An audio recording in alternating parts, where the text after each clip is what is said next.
हमारे इस प्रोग्राम में उत्तर भारतीय नेता जनसहयोग संस्था के अध्यक्ष सम्माननीय संजय दास सर, उनका यहाँ पर शुभागमन हो चुका है। उनका तहे दिल से हार्दिक स्वागत है।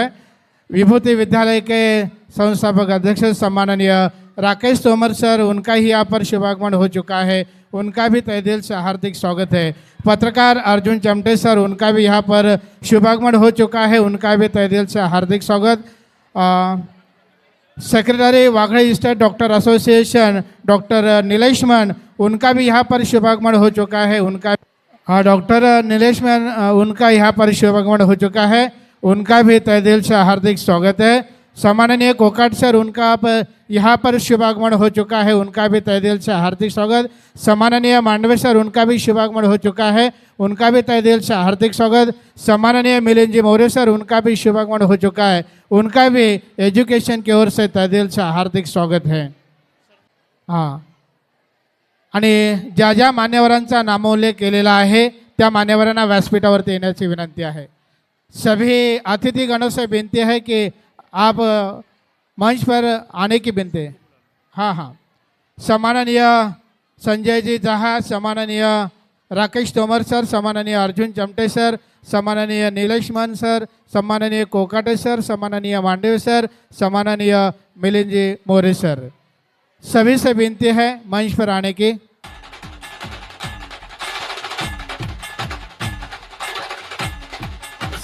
सम्माननीय राकेश तोमर सर, उनका सम्मान करने के लिए मैं रविंद्र सर से विनती करता हूं।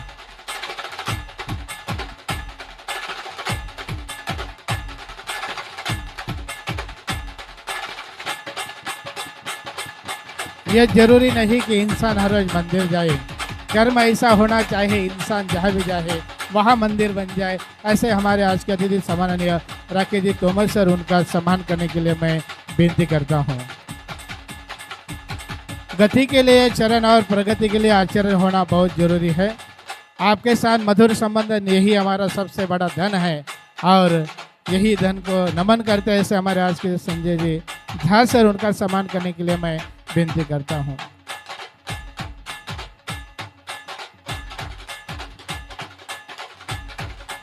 हाँ, उनका ले ले सर। सर जी उनका बाद में। मूर्ती पाहावी अशी सुंदर परी, पाहता क्षणी हाड वैर्याने ही प्रेम करावे, तिच्यावरी असं व्यक्तिमत्व असले सन्माननीय मांडवे सर यांचा सत्कार करण्यासाठी विनंती करतो। आवाज आवाज आवाज आवाज।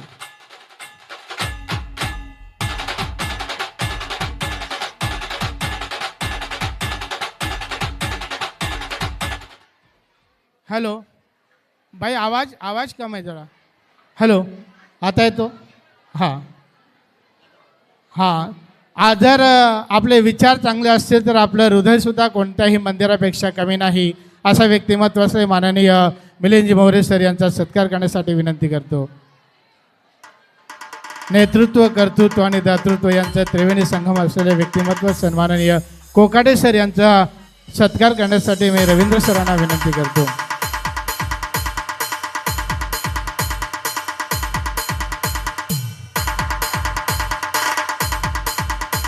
सर, आपके सम्मान में तो मैं यही कहूँगा, इनका है ना, हाँ, चाहे देश में कितना भी बड़ा हो गुनाहगार, देश में चाहे किसी की भी हो सरकार, जो सच के लिए लड़ जाए वही होते हैं असली पत्रकार। और ऐसे पत्रकार हमारे अर्जुन चमटे सर, उनका सम्मान करने के लिए मैं विनती करता हूँ।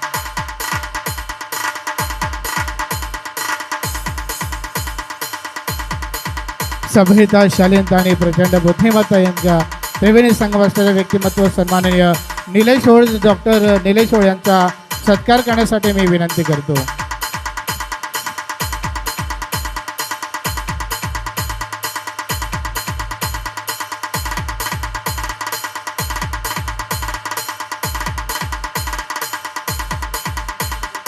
सर्व मान्यवरांना स्थानापन्न होण्याची विनंती आहे। खूब खूब धन्यवाद। अपना कीमती समय निकल कर यहाँ पर आया और कार्यक्रम की शोभा बढ़ाई। खूब खूब धन्यवाद। लोकहिताचा विचार करणारे आणि लोकसेवेसाठी आपलं आयुष्य वेचणारे माननीय आमदार रवींद्रजी फाटक साहेब यांचं शुभागमन झालेलं आहे. त्यांचं मनस्वी हार्दिक स्वागत, हार्दिक स्वागत, हार्दिक स्वागत. गतिशील विचारांचं कृतिशील व्यक्तिमत्व माननीय आमदार रवींद्रजी फाटक साहेब यांचं शुभागमन झालेलं आहे. त्यांचं मनस्वी हार्दिक स्वागत, हार्दिक स्वागत, हार्दिक स्वागत. हमारे मित्र यहाँ पर आ चुके हैं. सम्माननीय संतोष जी सर, उनका यहाँ पर शुभागमन हो चुका है. उनका भी तहे दिल से हार्दिक स्वागत है. सन्माननीय आरगोंडा सर यांचंही शुभागमन झालेलं आहे. त्यांचंही मनस्वी हार्दिक स्वागत. बच्चे लोग ध्यान दीजिए, एक शायरी पेश कर देता हूँ. कदम दर कदम यूं ही बढ़ाते रहना. जरा वाह वाह तो बोलिए. कदम दर कदम यूं ही बढ़ाते रहना, बड़े बुजुर्गों के चरणों में अपना सिर झुका के रहना. घनी काली अंधेरी रात में बनकर जुगनू झगमगाते रहना. अरे दिल से दुआ निकलती है आप सभी के लिए कि आप एजुकेशन क्लास के गुलाब बनकर हमेशा महकते रहना, हमेशा महकते रहना. बहुत बहुत धन्यवाद. सद्गुणांची खान आणि माणुसकीतील देवमाणूस असलेलं व्यक्तिमत्व माननीय आमदार रवींद्रजी फाटक साहेब यांना व्यासपीठावरती येण्याची विनंती आहे. आइए सर.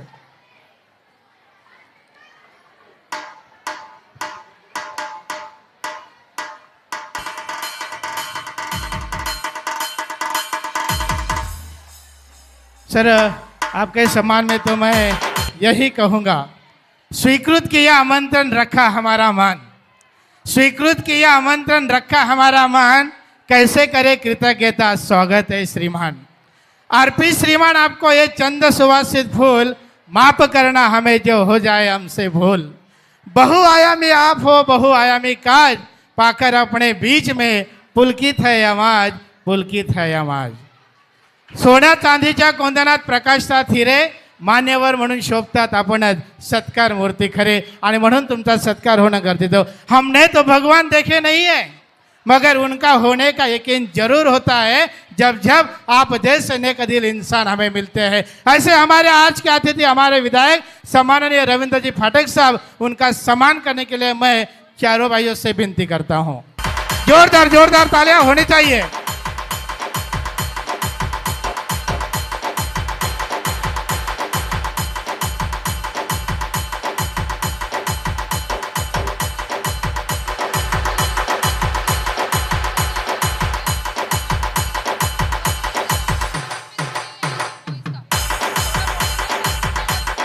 सर, आपल्याला विनंती असेल आमच्या विद्यार्थ्यांना, पालकांना थोडं मार्गदर्शन.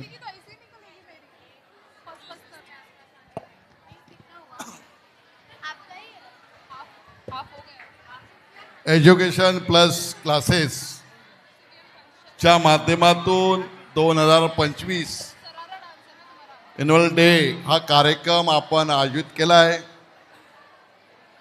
मला वाटतं या कार्यक्रमाचे आयोजक रवींद्र प्रजापती, उमेश प्रजापती, गिरीश प्रजापती, नंदलाल प्रजापती,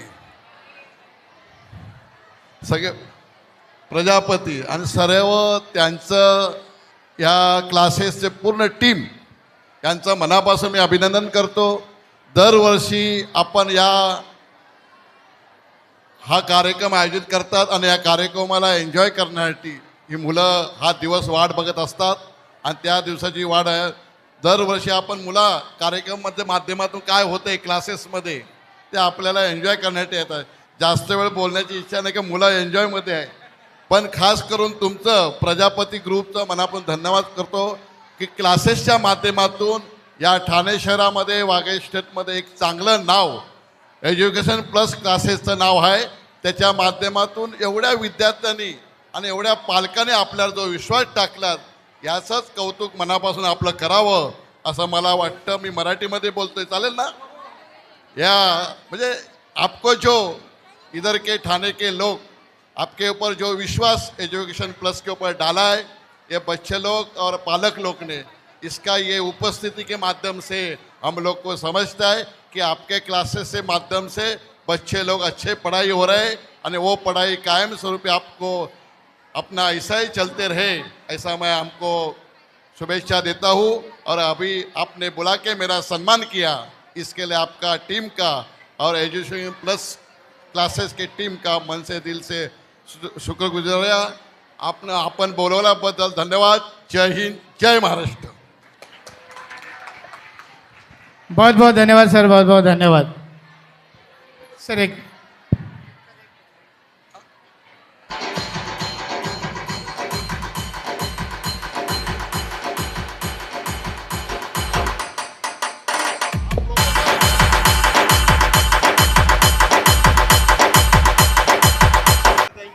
धन्यवाद सर, धन्यवाद। हमारे बीच जय हिंद अभियान के राष्ट्रीय अध्यक्ष सम्माननीय गोपाल सिंह साहब, उनका शुभागमन हो चुका है। उनका एजुकेशन की ओर से तहे दिल से हार्दिक स्वागत। जय हिंद अभियान के राष्ट्रीय सचिव सम्माननीय दीपक जी त्रिपाठी साहब, उनका भी यहाँ पर शुभागमन हो चुका है। उनका भी तहे दिल से हार्दिक स्वागत। और माजी नगर भूतपूर्व नगर सेवक सम्माननीय अमित जी सरैया साहब, उनका भी यहाँ पर शुभागमन हो चुका है। उनका भी तहे दिल से हार्दिक स्वागत। माननीय गोपाल सिंह साहब, सम्माननीय दीपक जी त्रिपाठी साहब, सम्माननीय निजाम भाई, मंच पर आने की आपको विनती है। जय हिंद अभियान के सभी साथी, सभी से विनती है मंच पर आने की। जय हिंद अभियान के सभी साथियों को विनती है।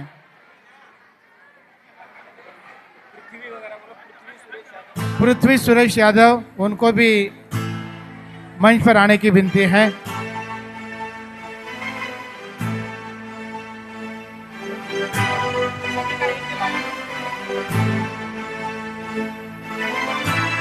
अच्छा सर, आपके सभी के सम्मान में मैं कहना चाहूँगा, वैसे तो सभी दोस्त हैं, बराबर। और दोस्त ये शब्द बहुत ही छोटा सा है, मगर उसका अर्थ बहुत ही खास है।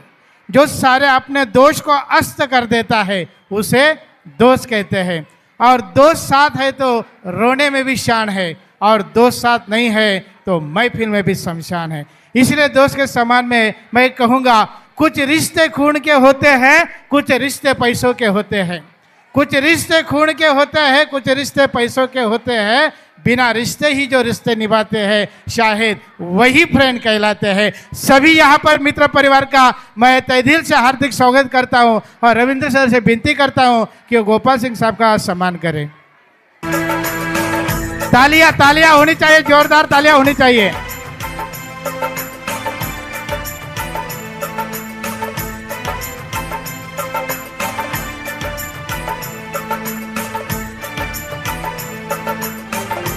सम्माननीय दीपक जी त्रिपाठी साहब, उनका सम्मान करने के लिए मैं रविंद्र सर से विनती करता हूं।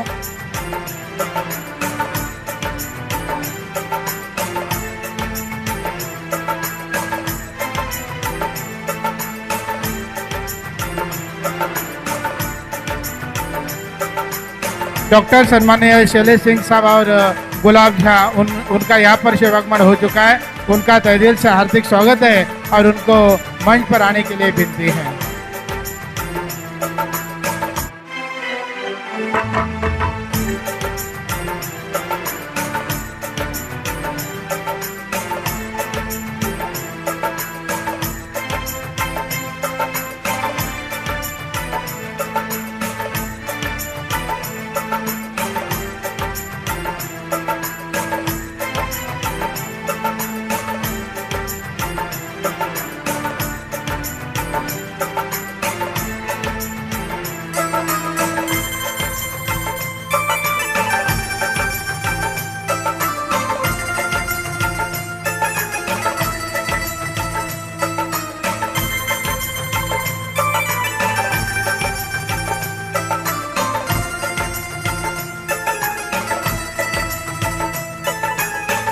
सर जी, आपके सम्मान में कहता हूँ, जान है तो जहान है, जान है तो जान है, हमारे दिल में आपके लिए सम्मान है। वैसे तो लोग आपको डॉक्टर बोलते हैं, मगर हमारे लिए आप भगवान है। ऐसे हमारे आज का अतिथि सम्माननीय शैलेश सिंह, उनका सम्मान करने के लिए मैं विनती करता हूँ।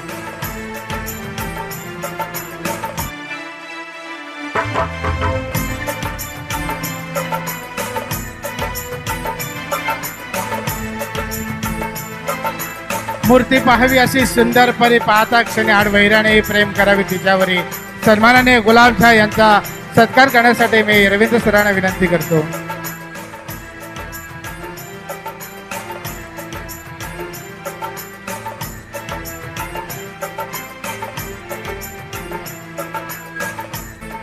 श्रेयांश शर्मा कौन है? आइए भाई, अभियान के बारे में जो अपने विचार प्रकट करने वाला है.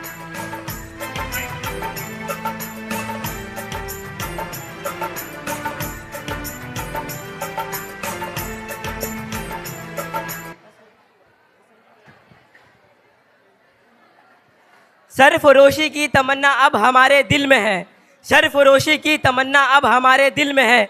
देखते हैं जोर कितना बाजुए कातिल में है, देखते हैं जोर कितना बाजुए कातिल में है. आदरणीय मंच को नमन करते हुए मैं अपने वक्ताओं को आगे बढ़ाना चाहता हूं तथा सभी आप आदरणीयों का आशीर्वाद चाहता हूं. जब ब्रिटिश हुकूमत के गवर्नर ने पूछा कि तुम्हारे पिता का नाम क्या है, तो उत्तर दिया स्वराज्य. जब पूछा कि तुम्हारे माँ का नाम क्या है, तो उत्तर दिया स्वतंत्रता. जब पूछा कि तुम्हारा नाम क्या है, तो बोला मेरा नाम आज़ाद है. जी हाँ, अब तो आप समझ गए होंगे मैं किस महान व्यक्ति के बारे में बात कर रहा हूँ. मैं बोल रहा हूँ भारत के महान पुरुष श्री चंद्रशेखर आज़ाद जी के बारे में. जी हाँ, भारत का यह वीर पुत्र चंद्रशेखर आज़ाद जी का जन्म 26 जुलाई 1901 भाभरा मध्य प्रदेश में हुआ था. बचपन में ही भारत माता की मिट्टी का माथे पर अपने तिलक लगाकर और सफेद कफन बांधकर माँ भारत को अंग्रेजों के गुलामी से मुक्त करने का दृढ़ संकल्प लिया था. वंदे मातरम का नारा संपूर्ण भारत में गूंज रहा था और लोग उनसे प्रेरित भी हो रहे थे. चंद्रशेखर आज़ाद जी का असली नाम चंद्रशेखर तिवारी था. जब वो 16 साल के थे तो बनारस शिक्षा प्राप्त करने के लिए चले गए थे. जब बनारस पहुँचे तो वहाँ पे असहयोग आंदोलन चल रहा था. चंद्रशेखर जी भी उसमें सम्मिलित हुए, पर वो महात्मा गांधी के बहुत बड़े प्रेरणादायक थे. वो महात्मा गांधी से बहुत ज़्यादा ही प्रेरित थे. पर 1922 में जब महात्मा गांधी ने अपना असहयोग आंदोलन वापस ले लिया, तब उन्होंने महात्मा गांधी से उनका विश्वास उड़ गया और वो महात्मा गांधी के विचारधारा से थोड़ा अलग हो गए. इसके बाद पंडित राम प्रसाद बिस्मिल के साथ मिलकर उन्होंने एक दल का निर्माण किया जिसका नाम रखा हिंदुस्तान रिपब्लिक एसोसिएशन. दल के लिए बहुत सारे लोग सदस्य में हुए. दल के लिए सदस्य की नियुक्ति करते समय बहुत सारे भारतीय पीछे हो गए. तब उन्होंने कहा था अभी भी इसका खून न खोले वो खून नहीं पानी है, अभी भी इसका खून न खोले वो खून नहीं पानी है. जो देश के काम ना आए वो बेकार जवानी है, जो देश के काम ना आए वो बेकार जवानी है. 9 अगस्त 1925 को कोकरी में एक रेलगाड़ी को रोककर अंग्रेजों का सारा खजाना लूट लिया गया. आज़ाद जी और उनके दल ने यह काम करके अंग्रेजों को हिला कर रख दिया था. अंग्रेज उनसे बहुत ज़्यादा ही भयभीत हो गए थे कि न जाने अब चंद्रशेखर आज़ाद कौन कौन से आंदोलन और अहिंसा करेंगे. वो अंग्रेज उन्हें जल्द से जल्द पकड़ने का आदेश दिए थे, पर आज़ाद जी कभी उनके हाथ ही नहीं लगे. वो हमेशा कहते थे कि अंग्रेज सरकार मुझे कभी भी जिंदा पकड़ ही नहीं सकती. वो भेज बदलने में इतने ज़्यादा निपुण थे कि अंग्रेजों सरकार के गाड़ियाँ भी चलाया करते थे, पर उन्हें कोई पहचान नहीं पाता था. इसी सब के बीच साइमन कमीशन एसोसिएशन का विरोध करते समय लाला लाजपत राय की मृत्यु हो गई. उनके मृत्यु का बदला लेने के लिए आज़ाद जी ने एक युक्ति बनाई और लाठीचार्ज के प्रमुख सैंडर्स को मौत के घाट उतार दिया. यह घटना से अंग्रेजी सरकार तिलमिला गई थी. इसके बाद सभी क्रांतिकारियों ने यह निश्चित किया कि वो सेंट्रल असेंबली में जाके बम फेंकेंगे. इस काम के लिए पंडित जी आगे तो आए थे, मगर उन्हें लोग मना कर दिए कि आपको दल की ज़्यादा जरूरत है. और इस कार्य के लिए भगत सिंह, राजगुरु, सुखदेव आगे आए. वो असेंबली में बम फेंके पर वो भागे नहीं और उन्होंने अपने आप को पुलिस के हवाले कर दिया. यह देख के अंग्रेज सरकार और भी भयभीत हो गई थी, न जाने आज़ाद अब क्या क्या करवाएगा. इसीलिए उन्हें जल्द से जल्द पकड़ने का आदेश दिया और उन पे इनाम भी जारी किया. अंग्रेज सरकार उन्हें बेचैनी से ढूंढ रही थी, पर एक दिन वो प्रयागराज पंडित नेहरू जी से मिलने गए थे. पर नेहरू जी महात्मा गांधी के मार्ग पर चलने वाले व्यक्ति थे, वो उनसे नहीं मिले. तो आज़ाद जी उनके साथियों के साथ में एल्फ्रेड पार्क में बैठे. वहाँ पे वो आगे की योजना बना रहे थे.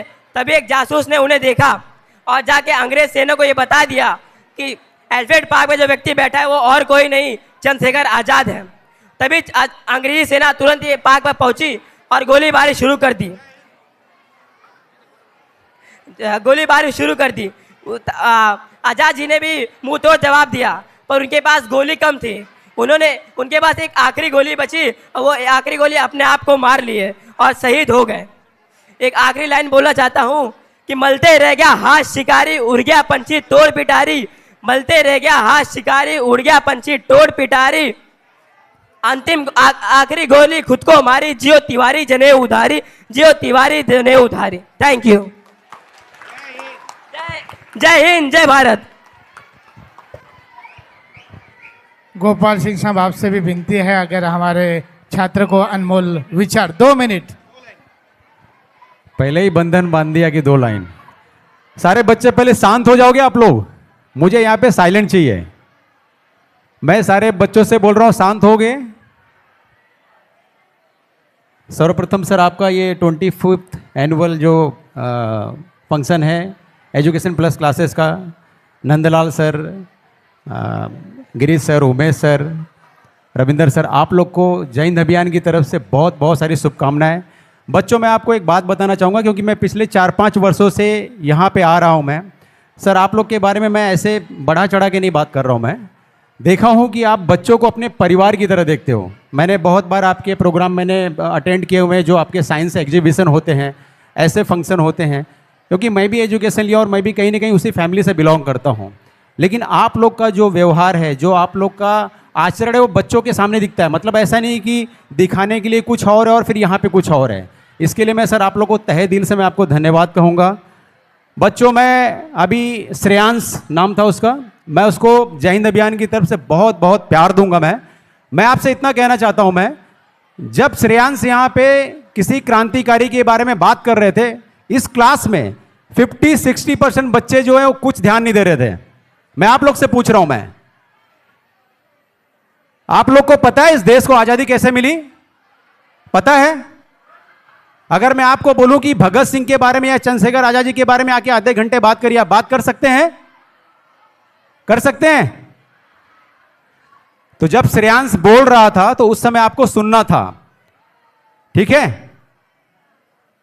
आप लोग अलग अलग परिवार से बिलोंग करते हैं, आपके माता पिता ने आपको यहां पे भेजा हुआ है, ठीक है? मेरा आप लोग को सिर्फ एक मूल मंत्र रहेगा, बच्चों, अपने सपनों को किसी को चुराने मत देना। आपको जो जीवन में जो बनना है उसको लक्ष्य बना के आप आगे चलना, क्योंकि बहुत सारे लोग आएंगे आपके पास में कि आप ये नहीं कर सकते हो, आप वो नहीं कर सकते हो। और अपने आइडियल आप जो है, आज के अगर बच्चों को देखा जाए तो अपने आइडियल आपने फिल्म स्टारों को बनाया हुआ, आप अपने आइडियल इन क्रांतिकारियों को बनाइए। मात्र 23 साल 24 साल, जैसे भगत सिंह की बात होती है, चंद्रशेखर आजाद जी की बात होती है, इनकी उम्र कितनी थी? 23 साल थी, 24 साल थी। ऐसी उम्र में इन्होंने बाई चांस नहीं, बाई चॉइस, इनको पता था कि इनको फांसी लगने वाली है, उन्होंने उस फांसी के फंदे को चूमा और ये देश आजाद हुआ। उन्होंने हमारे लिए अपनी जान दी है, तो कम से कम हमारा फर्ज बनता है कि उस क्रांतिकारी के बारे में अगर कोई बात करता है तो हम सुने उसको, ठीक है?